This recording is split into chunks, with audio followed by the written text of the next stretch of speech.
Senator John Kennedy goes off on this judicial nominee who wants to release all the prisoners, and when she retorts to this statement, Kennedy goes nuclear. You guys gotta check this out. Thank you, Mr. Chairman. I just feel like I need to ask this question. Mr. Fonzone, when you advised the companies referenced, Huawei and others, you were at Sidley? Yes, that's right, sir. And when a client comes to Sidley, you have to fill out a form that says, here's my client name, here's my mailing address for business purposes, and here are my political beliefs. Is that the way it works? There's definitely a client intake process. I don't remember all the particulars of it. I mean, big law it's kind of like who can pay the freight, right? That's an aspect of the intake process, I'm sure. I understand. Professor, I'm looking at a letter dated March 16, 2020. It's a letter to Governor Lamont in Connecticut. The title of it is Urgent Action Needed to Protect Individuals in Connecticut's Prisons and Jails from Coronavirus 19 Pandemic. Did you sign that letter? So I don't recall sitting here today, Senator. Here's your signature. Here is back here. Why didn't you turn this over to us when you were asked to submit documents?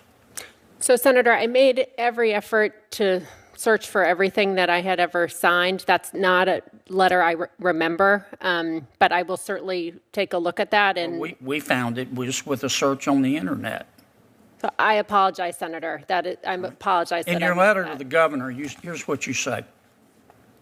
As they stand, prisons and jails are detrimental to public health and human rights and disproportionately harm marginalized communities, including Black, Brown, Indigenous, and other communities of color, immigrants, people with mental illness, people with disabilities, people in the LGBTQ plus community, people who use drugs, people engaged in sex work and street economies, and people experiencing houselessness and poverty. So if you believe that about our prisons, how are you going to ever send somebody to prison? So, Senator, I will need to take a look at that letter, and I apologize that that's not something I found to hand to this committee. You're not denying you said that. I do need to see the letter to see the context, because again, it's not something I remember adding my name to. Yeah. I can assure you, right. Senator. And you also say, first, you call on Governor Lamont to release everybody in jail. Is that right? Because of the coronavirus?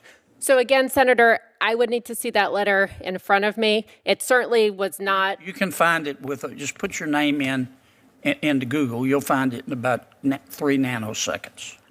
I will, Senator. I can assure you that You said in your letter, Professor, we call on Governor Lamont, state of Connecticut, and all Connecticut jurisdictions to immediate release to the maximum extent possible people incarcerated pre-trial and post-conviction. And then you go on to say, talking once again about our jails, the global COVID-19 pandemic is throwing into sharp relief the untenable state of our penal system and the need for sustained action to shrink its scale, shrink its size, and shrink its scope. You sound here like the district attorney in San Francisco. If you believe that, how are you going to ever send us anybody to jail, Professor? I can assure you, Senator, that I understand the role of the judge, and that I can assure you prison time is an appropriate sentence in many cases. That's not what you say here to the governor. You wrote the governor. This isn't some DoorDash delivery guy. You wrote the governor of your state 3 years ago. So again, Senator, you were in law school. So again, Senator, I would need to look at the letter. It sounds like it was written at the height of the pandemic where governors were looking for. You also wrote the governor, you said, people over the age of 55 are at the greatest risk for COVID-19, but also pose the least public safety risk to our communities. People in this age group can and should be released immediately to mitigate the spread of COVID-19. You think the governor just, if you're over the age of 55, he should let everybody go? No, Senator, that's not a position. That's what you said. Okay. Here it is, biggest house.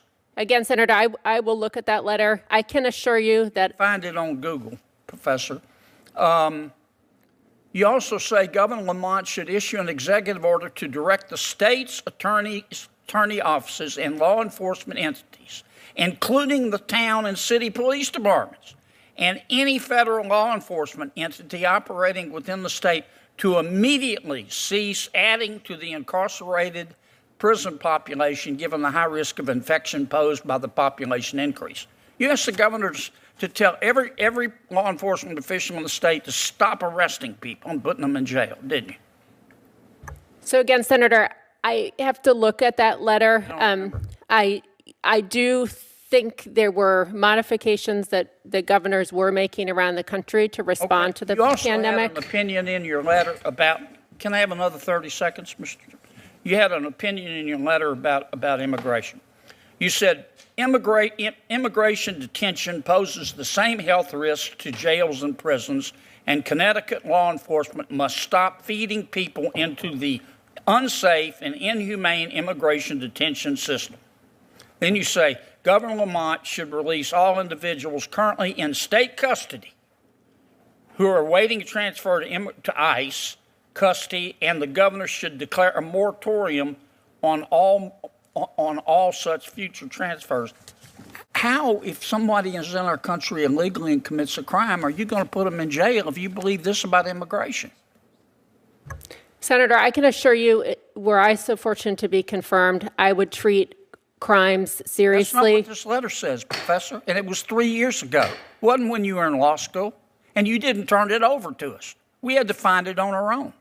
Plain and simple, if she cannot recall this letter, then she is simply not qualified to be a judge, because there are thousands of statutes and laws that judges have to remember to be able to uphold the law properly. And if she can't recite a letter that she wrote herself, then she must be either suffering from amnesia or she's a partisan hack and she's lying. I think we all know that it's the latter, because she knows full well about the letter and she just decided to try and withhold it from the evidence. You're lying to Congress, and that itself shows that she is not capable of being a judge. She should be held accountable for lying in such a fashion, because goodness knows, if you or I did something like this, we would be thrown behind bars. Simple as that. There are certain people, though, that when you hear them talk and you hear them speak and say certain things, you just know, like, this person is lying through their teeth. I think most humans are just built in with the awareness that, like, you kind of know when somebody's trying to BS you, like a used car salesman. You kind of know, like, your guard is up. When I hear this person speak, I just sense inauthenticity. I sense somebody who's trying to get away with something. They're not true to their convictions. Because the thing is, if somebody has a strong opinion on something, then they've probably thought about it for hours, days, weeks, months, even years. So if they say they have no recollection of it, everybody knows they're full of garbage. Because if you stand for something so strongly, you remember what it was that you were fighting so hard for. You don't just suddenly not remember it. But this is the card that they always play, because it is their one escape route in these type of situations. When they are caught dead to rights and they have to answer for what they thought and what they believed, they're like, oh, I don't recall. They always pretend to be ignorant, because then they cannot be held liable. Because if you say, oh, I never said those words with 100% conviction, and then a couple of days later they realize, you know what, in fact you did say those words, then you just committed perjury. But if you say, oh, I don't recall, I don't remember doing that, then you're safe no matter what happens. I mean, just think about this for a moment.